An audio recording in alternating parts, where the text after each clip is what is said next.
असताना तो सर्वप्रथम आपल्या आईला वाचायला आणि वेचायला सुरुवात करतो. आईच्या बघण्यातील, बोलण्यातील, तिच्या कृतीतील, हसण्या रडण्यातील, चेहऱ्याच्या हावभावातील भाषा शिकतो.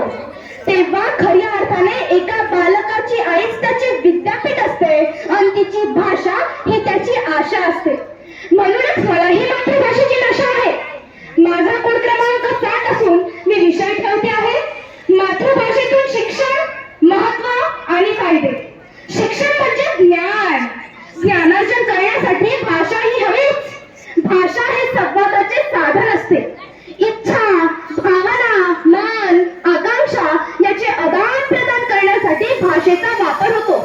आम्ही महाराष्ट्रातील माणसं आमची मातृभाषा मराठी, राष्ट्रभाषा हिंदी आणि आंतरराष्ट्रीय भाषा म्हणून इंग्रजीचा वापर करतो.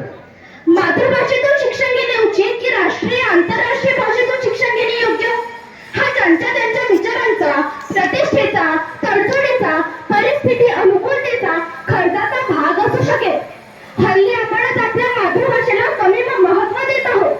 हा चुकीचा परिणाम वाटतो. आम्ही इंग्रजी भाषेला अधिक सन्मान, महत्व आणि प्रतिष्ठा देऊन मातृभाषेचे मूल्य मात्र कमी करीत आहोत. आपली मुले आम्ही इंग्रजी माध्यमात घालून स्वतः आम्ही प्रतिष्ठित, सन्माननीय झाल्याचे गौरवान्वित भाव उत्पन्न करून घेतो. हे कितपत योग्य आहे?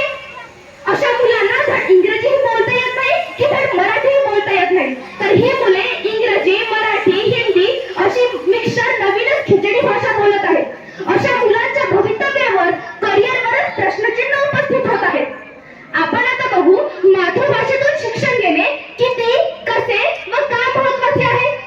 मातृभाषेचे पाणी कडू आईनेच पाजलेले असते, त्यामुळे मातृभाषेचे सखोल ज्ञान असते. लहानपणापासूनच अंगवळणी पडलेली भाषा असते, त्यामुळे ज्ञान अर्जित करणे मातृभाषेतच व्हावे यावर मी ठाम आहे. माझे आई वडील शिक्षक असून मी स्वतः सेमी इंग्रजी माध्यमात शिकते. म्हणूनच मी ठणकावून सांगते की मातृभाषेवर शिक्षणाचे दुसरे सशक्त माध्यम नाही. इंग्रजी माध्यमाच्या विद्यार्थ्यांपेक्षा सेमी इंग्रजी माध्यमातील विद्यार्थी नीट परीक्षेत नेहमी लीड करीत असतात. हे मी निक्षून सांगते. माझे आई वडील ही इंग्रजी माध्यमात मला न टाकता सेमी इंग्रजी माध्यमात टाकलं. वेगवेगळ्या स्पर्धा परीक्षेत टॉप होतात. इंग्रजी माध्यमातील मुलांपेक्षा चांगला परफॉर्मन्स देतात. मातृभाषेतून मिळवलेले बेसिक ज्ञान लॉंग लाईफ स्मरणात राहते.